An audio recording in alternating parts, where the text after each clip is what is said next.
All right, so thank you all for coming. We're excited to see such a great turnout. We were a little worried about that with it being finals week at Owen, but you guys are interested in disasters that are worse than your finals, so that's good. Okay, so today we're going to talk about BP. And so we're regretful that this actually is a topic that we have to talk about, but I think it's also a great opportunity for you all to see how the research we do and what we spend a lot of time thinking about relates to pressing problems of today. And we're going to do a pretty multifaceted breakdown of what happened at BP and what they should do moving forward. So, if any of you are from engineering or are looking for discussions about cement and drills and equipment and things like that, we're going to focus on the policy, on the organizational and the kind of human factors that contributed to this, less so than the technology. The technology is clearly important, and it's an important part of the discussion. It's just not what we're going to focus on in our 45 minutes or so. So what I'm going to do first is kind of set the context for you all by giving you a brief recap of the event and how BP sees why it happened and what they should do moving forward. So what we have here, Deepwater Horizon. Here's how BP describes the event. On the evening of April 20th, 2010, a well control event allowed hydrocarbons to escape from the Macondo well onto Transocean's Deepwater Horizon, resulting in explosions and fire on the rig. The fire, which was fed by hydrocarbons from the well, continued for 36 hours until the rig sank.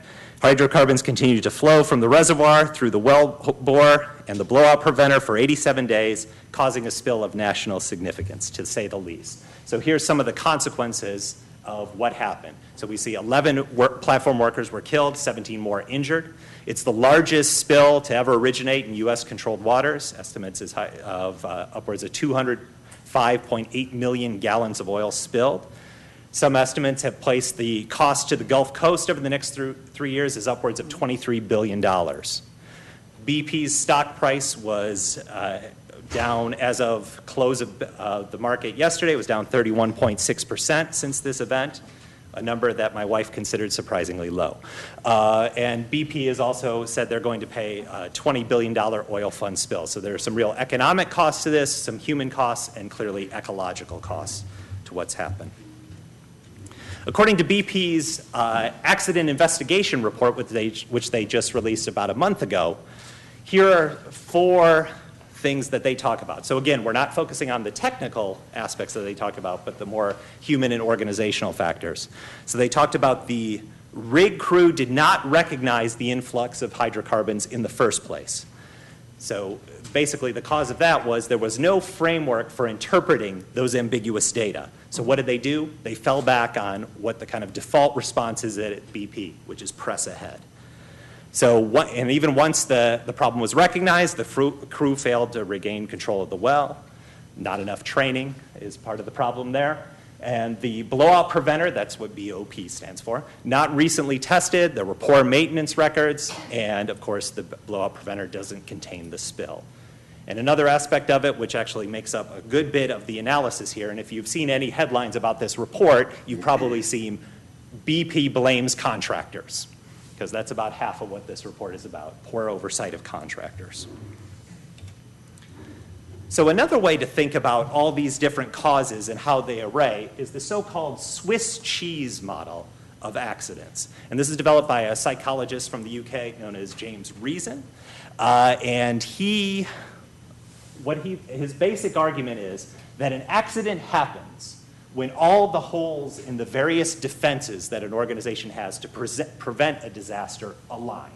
And when they align, and an episode can go through, like this reservoir hydrocarbons can push all the way through and result in a fire and a spill. Interesting about this analysis is it's very reasonable. A lot of accident investigations draw upon James Reason's framework. But what BP interprets is this was very unlikely for all these different 1, 2, 3, 4, 5, 6, 7, 8 things to align. So that's the conclusion they draw from this, that it was a very unlikely event, and that should somehow comfort us. So some of the recommendations that BP promulgated in their report are update and clarify the engineering and technical practices and procedures, have more training programs, more multifaceted, so some about managing operations, well control, blowout prevention. People need to be better trained as individuals about each of these things. Better auditing and measurement, and more and better oversight of contractors. Again, that was about 50% of their recommendations. For example, hazardous operations reviews. So after all these recommendations are put forth, you have a new CEO. So Tony Hayward is out, enter Bob Dudley. So one of the first actions he takes is he fires the executive responsible for deep water wells and he reorganizes the unit. So the executive responsible is a guy named Andy Inglis, and he reorganizes the unit. So he basically splits one unit into 3 subunits. He sets up a standalone, separate safety and operational risk unit that has broad authority, that has representatives in each of the business units, and it reports directly to Bob Dudley. And then he also commissioned some fundamental reviews of contractors and workers' incentives and other potential causes of this disaster. So the panel today is going to be Ranga Ramanujam, who's an associate professor of management. Then you have me, I'm Tim Vogus. I'm an assistant professor of management here at the Owen Graduate School of Management. And then we have Mark Cohen, who is a professor of economics, ethics, and corporate social responsibility, who's currently on leave and doing some work as the VP of Research for Resources for the Future. We also have up here Ray Friedman, who was going to be here, but he had a family health emergency, so he unfortunately had to fly out of here. So I will channel my inner Ray Friedman and do a 2-minute version of his presentation. So what we're going to talk about is we're going to try to answer 3 questions, each of us. What contributed to this disaster? What are its consequences? And what should BP do now? And we're going to take 4 perspectives on this. Ranga's going to focus on an organizational perspective. I'm going to take a cultural perspective, focusing on the idea of safety culture. Ray would have taken an employee perspective. I'll summarize that work. And then Mark will back cleanup and take a more policy perspective on these issues. Okay.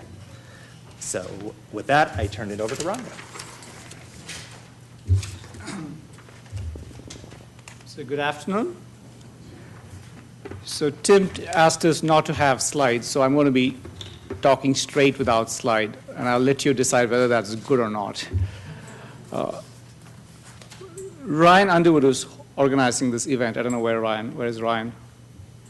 Okay. So he contacted me a few months back and said, hey, this BP oil spill is happening, and you do research on operational failures. What do you have to say about what's happening? And I paused for a while, and what I told him then was, I said, I think the whole thing is depressingly predictable. And he was very intrigued by that comment because he was expecting me to say that there is something very new about it, something very different about it. And I really want to mention that to make one point. Tim asked us to answer 3 questions, and I will certainly answer the 3 questions. What contributed to the accident? What are the consequences? What should BP do? But I think my overall point really is BP faces a huge challenge of organizational change. The BP that exists today is significantly different as an organization in terms of what it needs to do, what it takes for it to be effective. It's very different from what was the case, let's say, 5 or 6 months ago. And one way to think about it is a very generic storyline. Think of a very traditional organization managing a technology which is hazardous, but with known risks. And the organization keeps using that technology over time to make profits. Over time, there is a lot of pressure to increase your profits. And then you gradually start testing the boundaries of that technology. You initially bend rules, then you break a few, but then you realize nothing major goes wrong. So you're constantly pushing the boundaries of safety. And all along, you occasionally get reports of some local problems, but you don't really pay much attention to it because overall nothing else happens. But then before you know what's happening, you're operating the technology at levels of risk for which it wasn't designed. You're not even aware that you're operating it at that levels of risk. And then a seemingly random event causes a huge blow up. Now, you may think I'm describing BP, but that storyline with very minor variations explains 3 Mile Island, the Challenger space shuttle disaster, the Columbia space shuttle disaster, and I can keep listing a long series of disasters which follow that typical storyline. And what we are here to talk about is, now that you have a new CEO at BP in the aftermath of such a huge oil spill, what are the challenges? And I think there are three basic questions which to me are pretty important. One is BP needs to change, that's a given. But why should it change? In other words, what should the change be toward? What are the end goals? What is the change about? In other words, in order to reach that end goals, what are the specific changes you're trying to implement and how fast? And the questions for these are not very clear, but I think they all start with a basic question: what caused the BP oil spill? Without getting too much into philosophy, the idea of what causes something is a very difficult problem to understand. Given an accident, it's perfectly reasonable for three different people to arrive at three different conclusions about what caused the accident. And that's because partly it's a function of why are you investigating? If I am a lawyer trying to understand who is accountable, who needs to really compensate me, I'm trying to identify accountability. That's going to lead you to identify a very different set of causes. Similarly, if I'm also, as a manager, trying to identify causes that I can do something about. So it's very well for me to say what's causing this is this extreme, limitless need for energy on the part of the public, which is causing oil companies like BP to really be very aggressive in their drilling.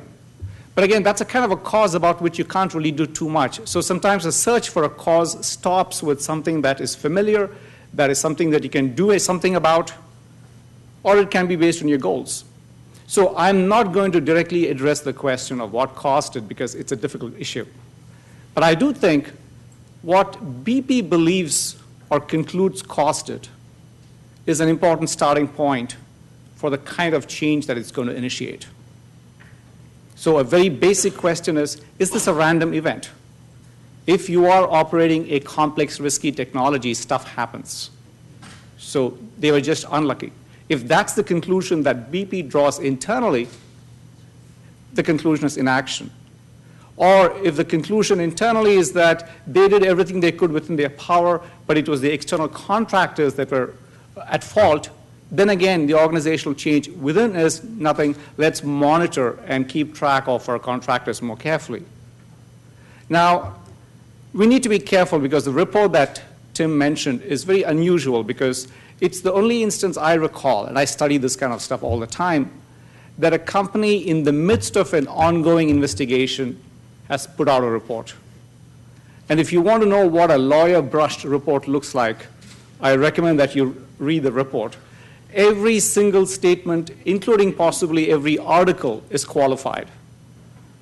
So the idea of that report is to really present some information. But what's very interesting is what it does not talk about.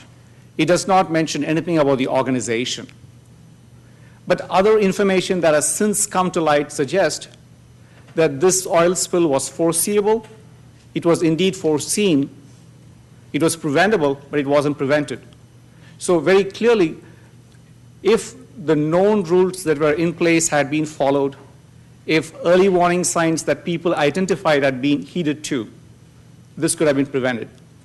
So with that setup, I would only mention that I was looking at some of the comments that the new CEO said about the nature of the task ahead.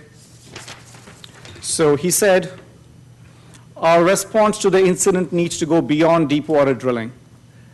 There are lessons for us relating to the way we operate, the way we organize our company, and the way we manage risk. So that's an example of a statement which says the change needs to be sweeping and wide-ranging.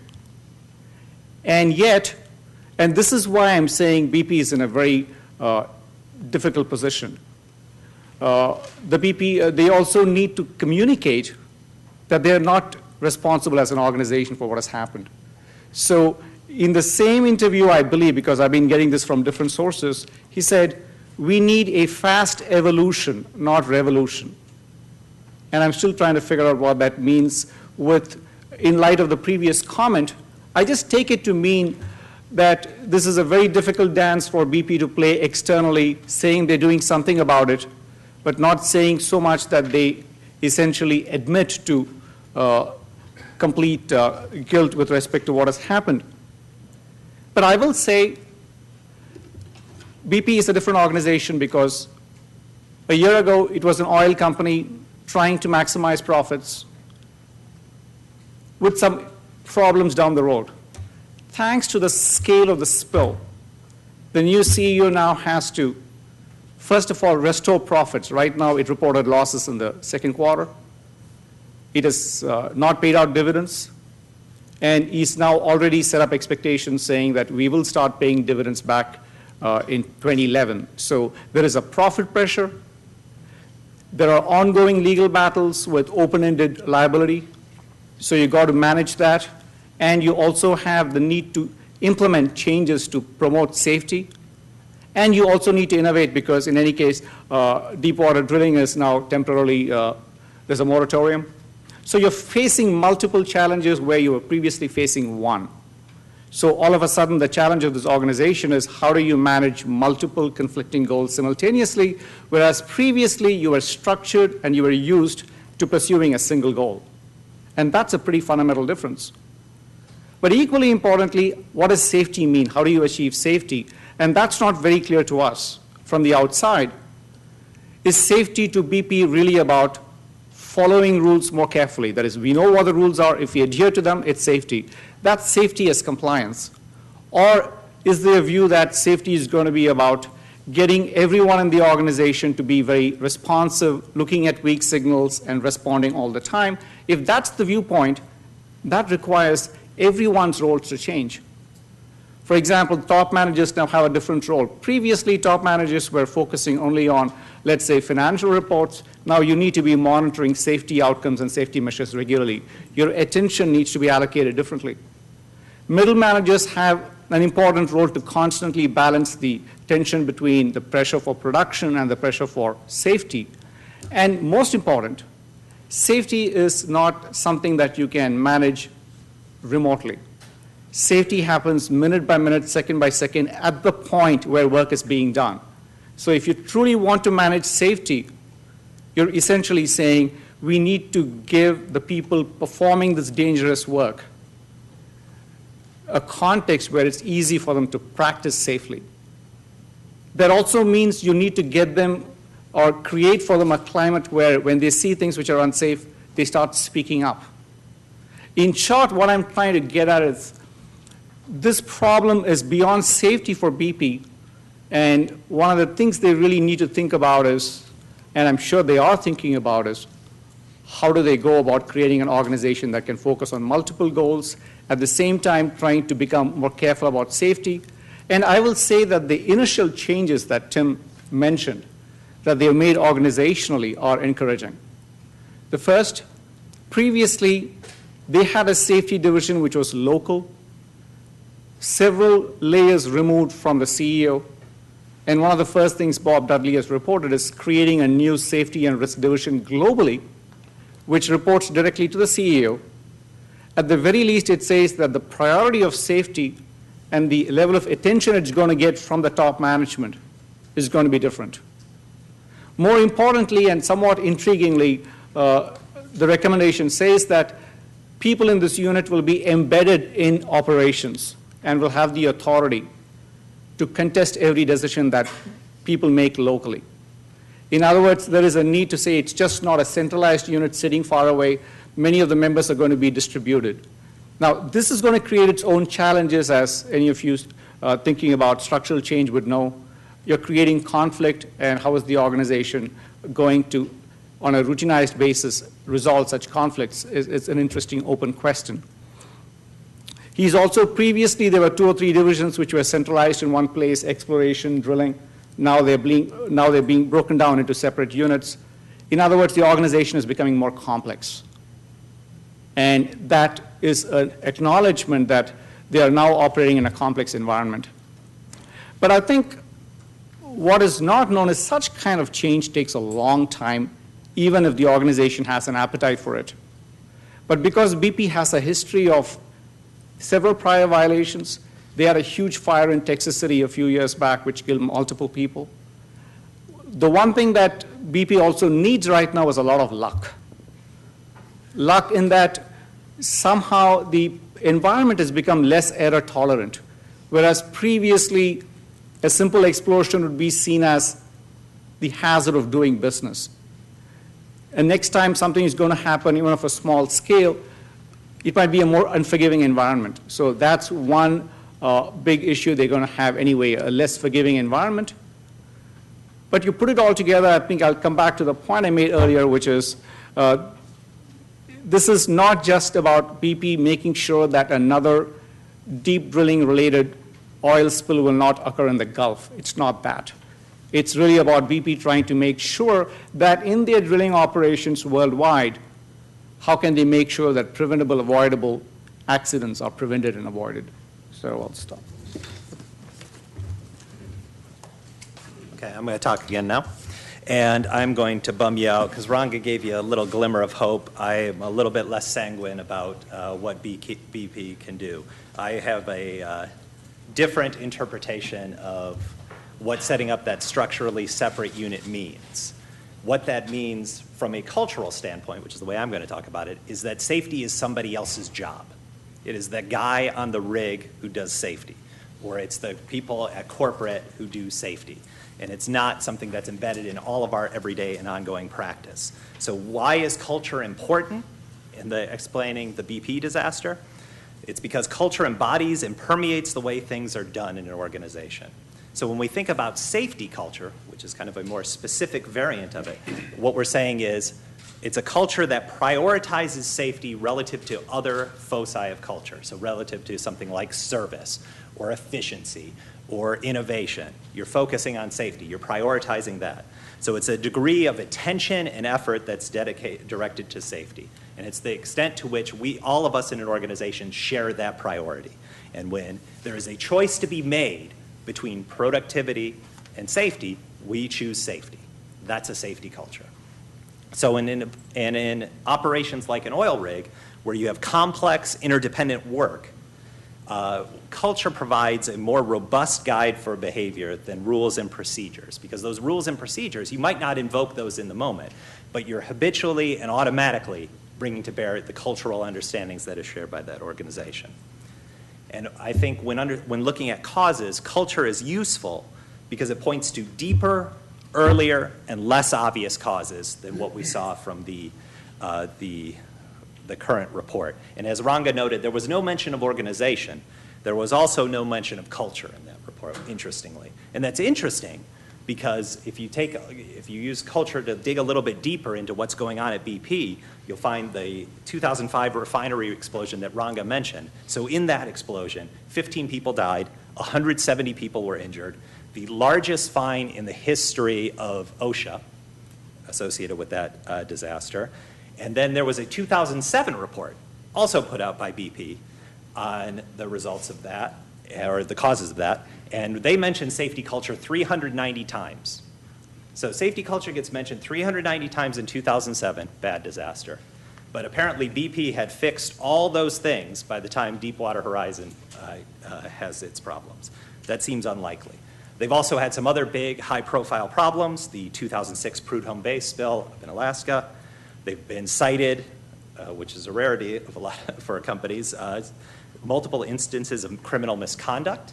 And there were also several internal reports that were commissioned by consultants and people inside the organization in 2001, 2004, and 2007 that documented in many ways the lack of accountability and lack of support for employees to act safely in the organization. No protection for whistleblowers, so people who bring up things that the organization might be doing that's either illegal, unethical, problematic, and no formalized and institutionalized mechanism inside BP for speaking up. And that obviously, as we've hinted and Ranga mentioned too, an emphasis of productivity over maintenance and safety.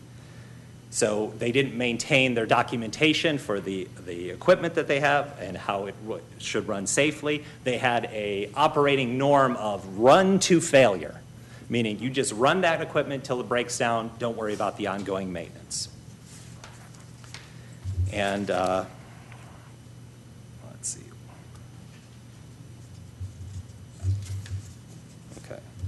And they also talk about pencil whipping. So this is where people make really quick inspections of equipment. So they just kind of pencil whip, just kind of going through the checklist, yep, everything's good, whether they're really investigating what's going on with a piece of equipment or not.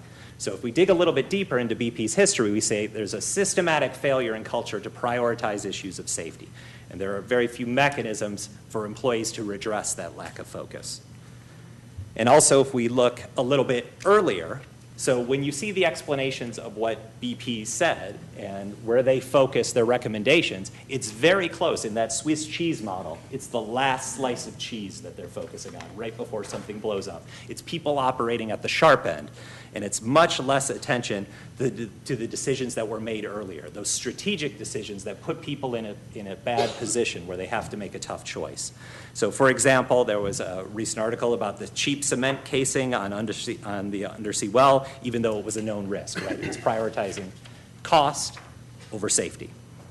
And then culture also points you to some less obvious things. And one of those less obvious things is the attributions made. That's the explanations people give, the causal explanations for why something occurred. So strong safety cultures, there's been some excellent research by Dave Hoffman at University of North Carolina and his collaborator Adam Stetzer about how strong safety cultures are associated with internal attributions. That means we take responsibility for what happened. And it is our responsibility as an organization to overcome it and to address it. Now, you can contrast all these things. So I said an attention to culture leads you to deeper, earlier, and less obvious causes. If you look at BP's report, what you will see is shallow, because it's just commissioning another investigation. So that's what Bob Dudley's asking for, even though I just told you there were investigations in 2001, 2004, 2 in 2007, right, that are reporting similar types of things, similar types of problems. So when you commission another investigation, what you are trying to do, in many ways, is to signal to outsiders that we're undertaking some kind of action, right? We're trying to pacify them in some kind of way.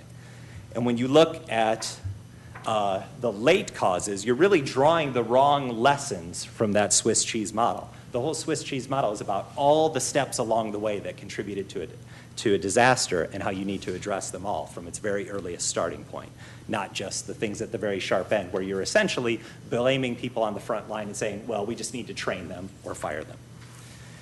And BP solutions are also obvious, and they're obvious because they've done them before. So after the Texas City disaster, they fired the CEO, Lord John Brown, replaced him with Tony Hayward, and gave him a clear mandate for safety, and he said, and I quote, "He will focus on it like a laser." So after Deepwater Horizon, what happens? They fire Tony Hayward, replace him with Bob Dudley, and give him a mandate for safety, and he's going to focus on it like Ranga said in his quote. So this change, that's not to say that they should have kept Tony Hayward, because he was doing a great job talking about his yacht race that he was missing, but change can work. So if you change the people at the top of the organization, that can start to perpetuate some cascading changes in the organizational culture. And there's some research by Michael Tushman at Harvard Business School showing that changing out the top management team actually frees you up to make deeper organizational changes. However, what BP has done is replaced it with more insiders. Right? So they're people who share those same cultural understandings. So putting just different people at the top who've had the same training, the same set of experiences, identify with the organization in the same kind of way, it seems unlikely that they will get different results. And lastly, I talked about less obvious things before about attributions. So what you see in the BP report is a lot of external attributions. The fact that 50% of everything they talk about was focused on contractors. Now they do have a lot of relationships with contractors, but by blaming them, essentially, it takes the focus away from learning and making the necessary change to improve the organization. And there's some research, though, that shows by Barry Staw and colleagues that you can assuage shareholders in this way. So by making these external explanations, it was just bad weather or dopey contractors, that can actually protect your stock price, and you see that in some ways. So making these external attributions, you've seen BP's stock price actually going up over the past few weeks a little bit, recovering to around $41, $42 a share. So you see a good use of safety culture gets you to deeper, understandings. BP, it's more shallow. And one other thing that's a really big challenge for BP in terms of implementing a safety culture is culture is not uniform throughout an organization.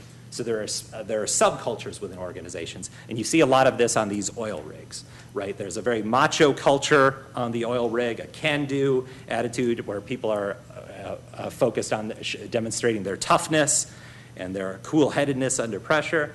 And the subculture issue is also structurally embedded in BP because they've done a lot of mergers and acquisitions, but each of those organizations acquired, ARCO, Amoco, and BP, all have their own board of directors. So they're not really integrated. So there's not really a meaningful safety culture at BP. There are safety cultures, and as it turns out, they are all poor. So what can you do with this? So I've depressed you now. So I would argue it's about changing priorities and changing about how people work together. So some of the things that Ranga was talking about changing the attention and how it's directed, is really important. So direct attention to safety, but do so in a manner that is incorporated by everybody in their day-to-day work. It's not just something that happens by safety specialists. And another important piece of what top leadership can do is make it safer to speak up. So something like an anonymous error reporting system would seem to be really important at BP, where people feel protected to do this. If productivity's always been prioritized over safety, you have to make it safe for people to speak up. And then once you've done that and gotten people talking, maybe you can try some more systematic interventions like frontline systems improvement, where the executives go observe the system, talk to the people, hold a forum, highlight and prioritize what they're going to do, and then act on that. And the people on the front line can also change the way they go about working. So they can think about timeouts and briefings before they start their work, where they do a pre-mortem. You've heard of a post-mortem, which is after somebody's dead, you try to figure out what caused the death. Here it's, what are the things that could go wrong? And let's have those in our mind before we start working for the day. And lastly, moving away from these kind of one-off investigations that produce a report that looks all polished for external consumers of it, and not just looking for a single root cause, but just embedding more into everyday practice after event reviews and debriefing. So where people are asking on a daily basis, what happened? Why did it happen? What can we learn for this so we can do better the next time? Where they're looking at near misses, so things that almost went wrong, almost resulted in an error, or even good performance, and how can we replicate it or do it even better? So that's all for culture, and we'll turn it over to Mark to talk about policy.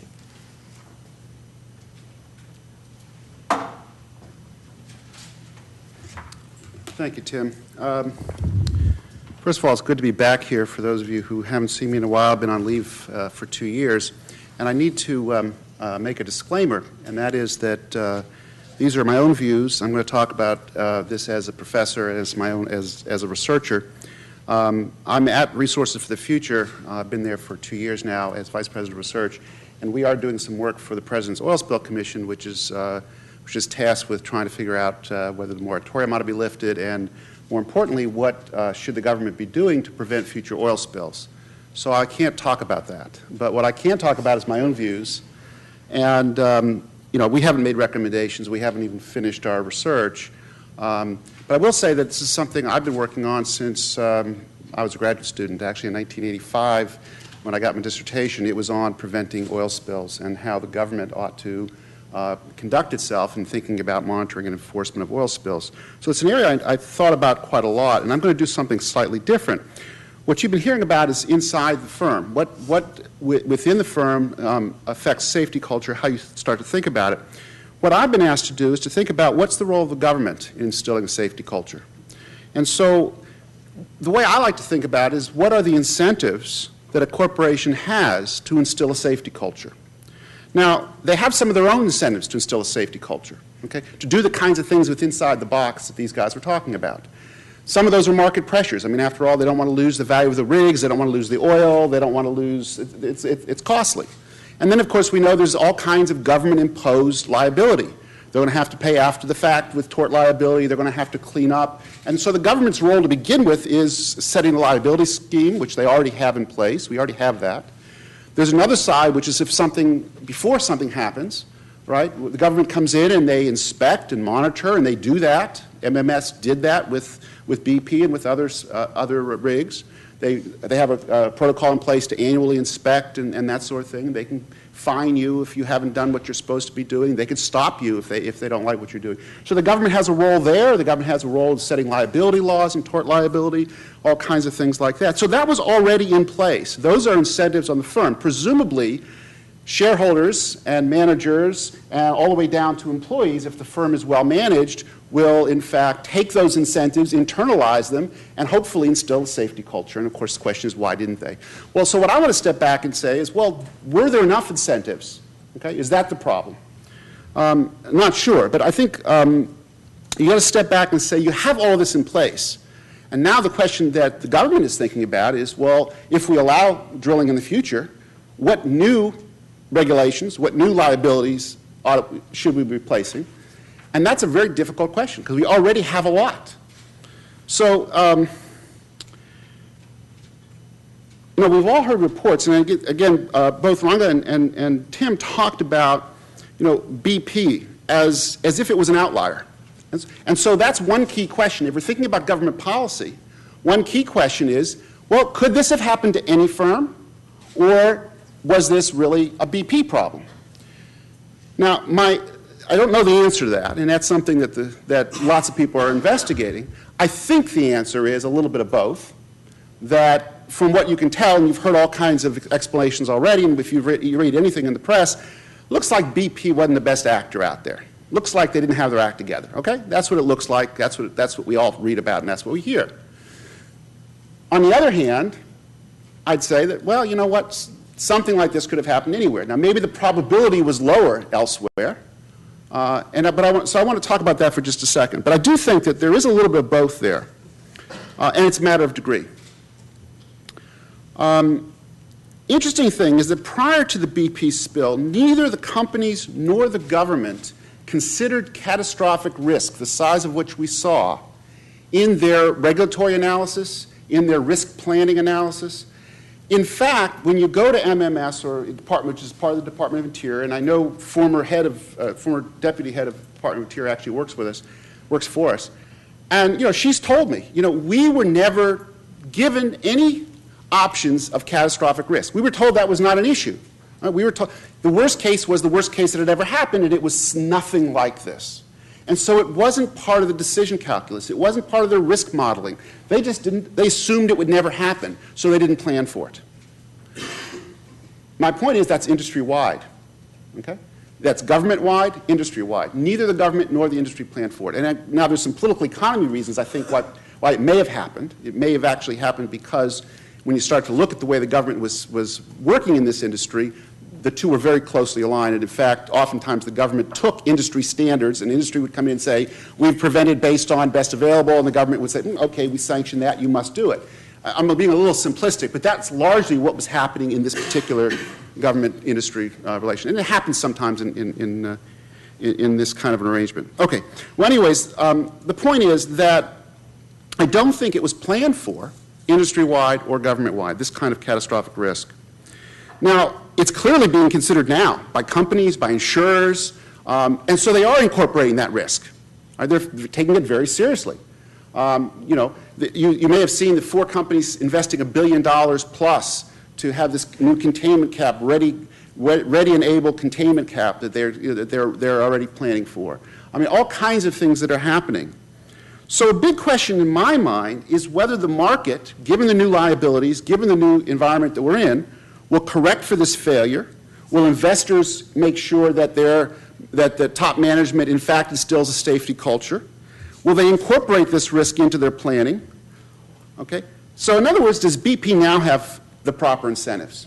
And I think that's an important question when you start to think about government policy. Now, I will say preliminarily, I think the answer is probably not.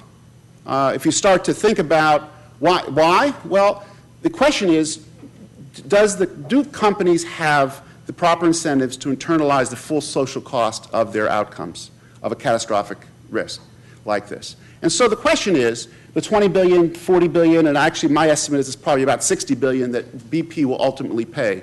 Does that fully cover the social harm of the spill? Now, if it does, and if in the future they're going to pay for the social cost of their harm, of the harm they cause, then, you know, in some sense, the government's already got it right. They got the sort of liability rules right, and sort of at a point where they're taking the adequate level of risk and spending the right amount of money to prevent risk. My guess is, and again, this is preliminary, is that they probably still don't have it right. I mean, if you look at the BP spill, you asked about the consequences. A lot of what's in the water is unknown in terms of the risk and the harm. I think, actually, the harm's a lot less than we expected. That seems to be the current flavor of thinking. It could have been worse. But in terms of what they're going to actually physically have to write a check for, I don't think it's going to cover the full social cost. I may be wrong, but I'm not sure it will. So if that's the case, there is a reason for some additional government intervention, whether it's increasing liability caps, which is one of the things that have been talked about, increased better enforcement and monitoring, which is another thing that's been talked about. And those are the kinds of things that I think the government probably will be looking at. But having said that, I think you have to sort of be cautionary and say that there's a risk of government regulation that it will be too reactionary. The pendulum always swings too far. And so there is this risk that we will over-deter, that maybe we'll stop drilling when we shouldn't, or maybe we'll impose too high a cost than we need to. That's a risk of government regulation. It's the risk that you always have when you have this kind of a catastrophic event, that we overcompensate. Well, finally, and perhaps this is not what you always expect from somebody who's thinking about what's the industry's perspective on regulation, but I think it's important to note that there's a real value to the industry of further regulation in this field, especially for the largest players. And so this is sort of paradoxical, and it's a double-edged sword. First of all, the industry needs a license to operate. This is a clear, I mean, if anyone who takes a CSR course, you start thinking about license to operate. This is the most clear example of license to operate, because right now they don't have a license to operate in the Gulf of Mexico. End of story. They can't operate. But I mean, this is the kind of thing, and the government, the firms really need this right now, and they need it from society's standpoint. They need it from government standpoint. So they need the public to feel comfortable with future drilling, and in that sense, they need the government to step in and say, we've raised the standards. But I think also they understand that one bad apple can hurt an entire industry. And so when you listen to some of the other, I don't want to name firms, but if you listen to some of the non-BP firms, I mean, they're pretty ruthless in talking about BP. I mean, they will, in private conversations, say, our goal is to get BP off the map and get them out of the Gulf because they're bad. They'll say things like that. Now, whether that's, the correct response or not, but what about the smaller operators? I mean, one of the things that's happening is they're talking about increasing liability caps, increasing, the cost of being part of this containment program, this billion-dollar containment program, may mean that smaller operators cannot operate in the Gulf of Mexico and drill for oil. Now, on the one hand, that reduces competition. That's bad for lots of reasons. We have sort of monopoly concerns, et cetera. On the other hand, it may be good because you may not want small operators operating when the risk is so high and they would, in fact, go bankrupt. One of the best things about the BP spill was that it happened to BP. Because, in fact, despite the fact that you're talking about their stock price, BP, the only reason, by the way, that they suspended dividends is because they were told to. They didn't have to suspend dividends. They were generating enough cash flow. That was not the problem. That company is still profitable. And if it had happened to a small company, different story. And so we wouldn't have seen compensation. So it's a real double-edged sword. I'm not really giving any good answers, but I am saying that this issue about government regulation is very, very complex. And I think I will leave it with that. I'm happy to, we'll open it up. We want to make sure we have some time for questions. I'm happy to talk about other aspects of the consequences or government interference. So thank you. So let's take that as our entree to open it up to your questions. As we've heard from all three of us, and I'll probably work in what Ray Friedman was going to say in the course of the Q&A. Don't everybody jump in all at once. Yeah, Corbett? So one of the questions I didn't really hear any of you address directly was the issue of destroyed trust. So clearly they're going to have trust issues from an employee perspective, but from a public trust standpoint, you frequently hear people saying, I'm not buying my gas from BP anymore. Well, their stock price is down, unless their, volume has, recovered. I know initially it took a big dive. They will have a problem recovering from that. But what should they be doing? What have you seen from your frames that they are doing to try to instill trust, other than coming out with a report that was highly flawed? So this is actually an excellent point. It's almost as if I planted that question to get to what Ray was going to say, because this is exactly what he was going to talk about. So he was going to talk about research he's done when companies have engaged in known misbehavior. What is the kind of emotional reaction of employees? And what he's found is there are two modal types of responses. There's a sense of shame, and that sense of shame means people hide, withdraw, and what'll happen, so that's in a way fractured trust, right? I'm ashamed of my organization, so I'm going to leave. I quit the organization. So that's one response, that how people inside the organization kind of make sense of this kind of fractured public trust here. They get to like that. Yeah, exactly.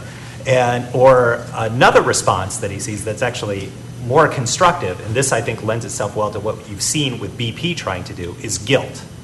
And with guilt, you're acting badly, you've hurt others, and you want to repair the damage. So everything you've seen from an advertising standpoint has been getting people who have specific connections to the Gulf and then saying, we're not going to leave until we're done. So they're trying to restore trust externally in that way, but they're also saying to people inside their organization, this is a mechanism to release our sense of guilt. And this guilt and shame, they permeate the whole organization, Ray finds in his work, where they're really a collective sense of shame and guilt, even for people who had no connection to Deepwater Horizon or to offshore drilling or any of those aspects of it, but people who are just identified with the organization can experience these emotions. And one other interesting tidbit about his research is that the people who identify most with the organization are the ones who are most likely to feel shame and leave the organization.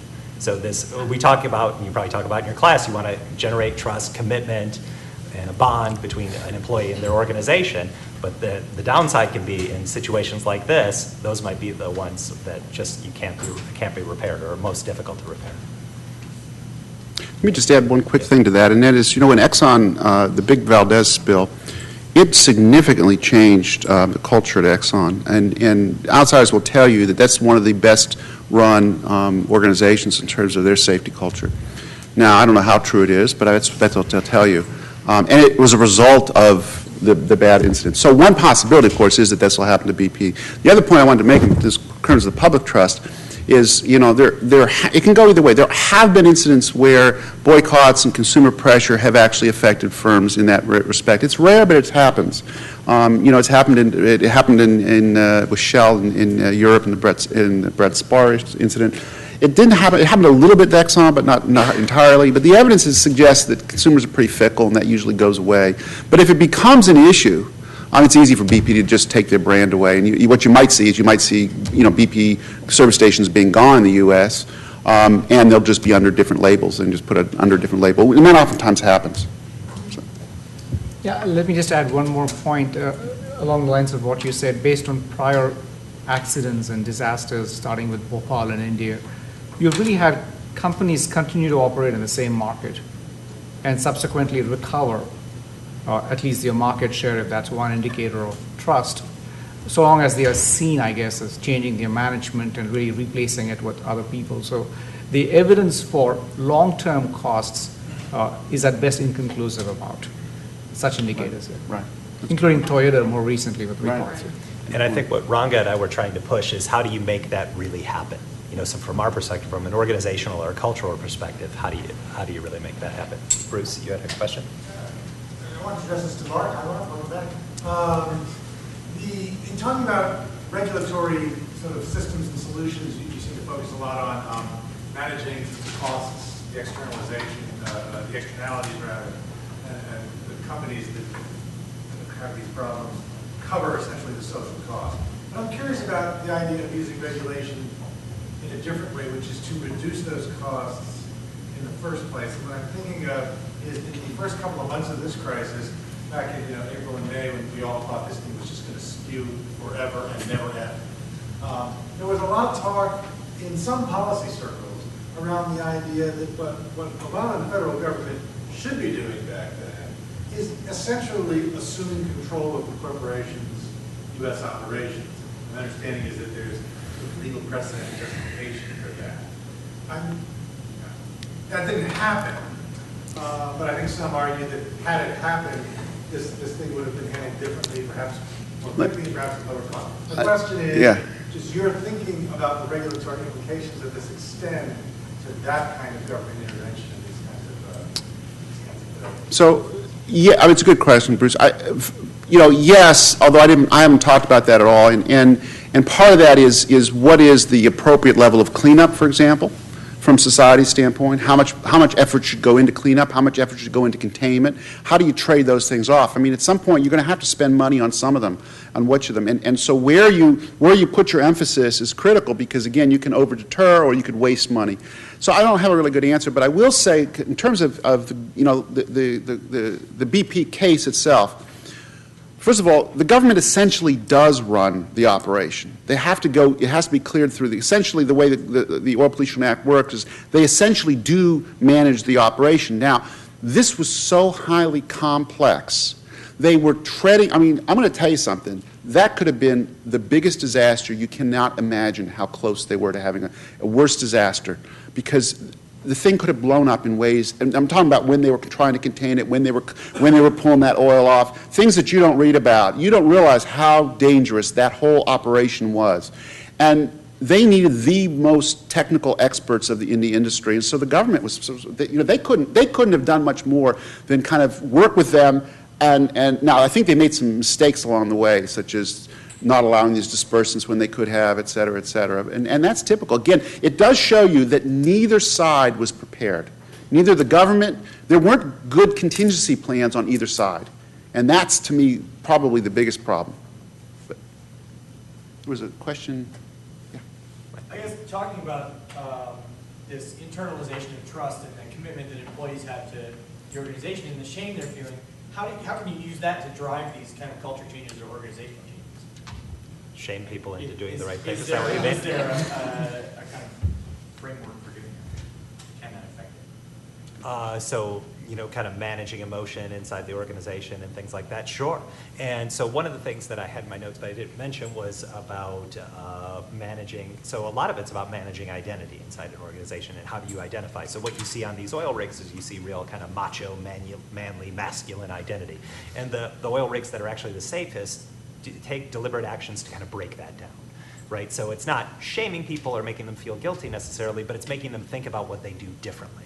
So what they instill is a different version of masculinity. So it's not about individual heroes, but it's more about kind of collegiality and the buddy system and those kind of things. So we're in this work together. So therefore, we can do, it opens up us up to doing a lot of things and sharing information and learning and those kind of things that would get suppressed otherwise. So I think there is some effort to kind of manage that in a different way. Yeah, go ahead. I just want to say that I actually worked for BP and Amoco for 10 years, and I was there through the merger. And this is so fascinating to me because Amoco was a very strong safety culture, and that was clearly lost to us with the BP merger. The average age of the management team went down to about age 40 to 42, with a lack of experience and a desire for short-term results. And I still have friends who made it through the merger. I left after the merger, but they're still there. And in spending time with them after this disaster and walking through it, if they could recapture some of that Amoco identity into BP, which really they tried to eradicate, they would not have had some of these problems. Because when Texas City happened, and it was the largest, as you said, OSHA fine ever, there was a big red flag of everything we knew internally was really coming to pass, and they had not learned their lesson. I've heard this from other Amoco people about the merger. It actually raises a very interesting question, and I don't have an answer. But for the antitrust folks, actually, I've talked to a friend of mine at RFF who's an antitrust economist, and the question is, do those issues ever enter into government discussions about mergers?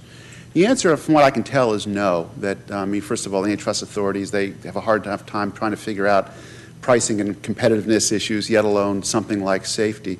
But it does raise a really interesting question in an industry like transportation, airlines, this kind of an industry or whatever, where safety is such a critical issue.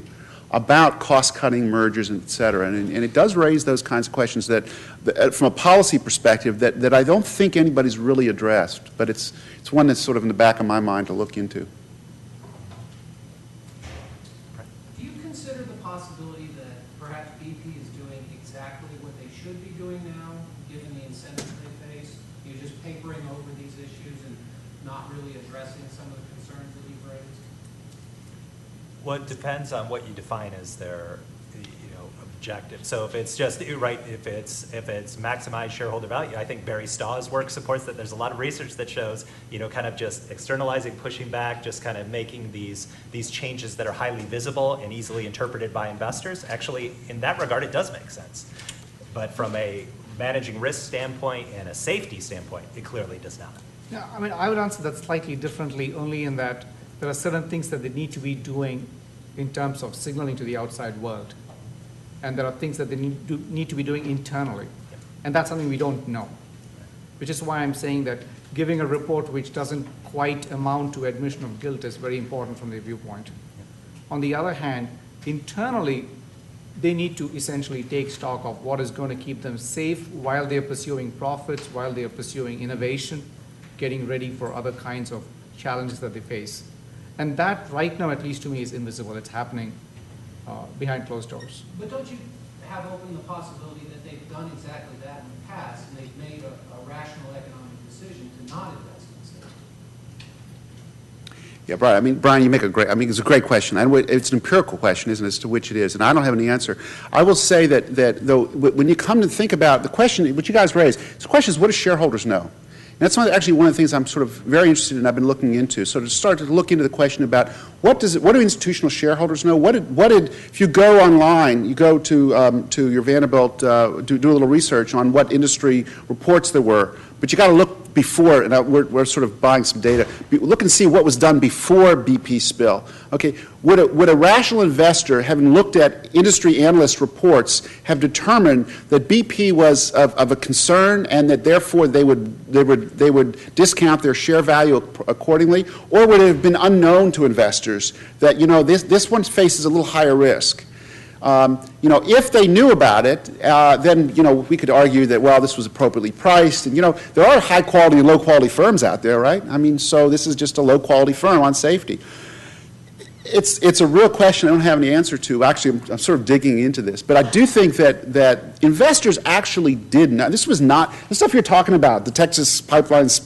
They knew about this, and there were investor reports. There were analyst reports by the socially responsible investment firms that do in-depth analyses, saying that this was a concern for BP, and this was not a concern for other companies. But of course, don't forget there's only one piece of a huge company and one issue. Again, you see it didn't bankrupt BP, did it? And it was a low probability event. So how this stuff gets priced in, I'm a big believer in markets, but I don't know that the market's going to appropriately price this in because it is such a low probability event, and it was such an unknown in terms of what the risks were. The outcomes were. And there are always good reasons to deprioritize kind of chronic goals like safety as opposed to kind of more acute pressing things in any given moment. But for those 11 folks who are dead, they probably aren't too worried about the rationality of the decision. But I just want to add one more point of what Mark said, which is the oil companies didn't know this could happen, the government didn't know it could happen, and certainly the markets didn't. Yeah. And there are lots of examples where markets have been pretty bad at predicting disasters. Although the information about risk is available, there is something about operational risk, which markets don't seem to really have a good handle on. They certainly knew that, to some extent, they knew that BP was less safe than others. But you're right. They certainly, since the government didn't talk about it, since the industry analysts, the specialists, engineers didn't think these risks were catastrophic, certainly the industry analysts didn't consider that either. Okay, so it's 2 p.m. I want to thank you all for coming, and I want to thank my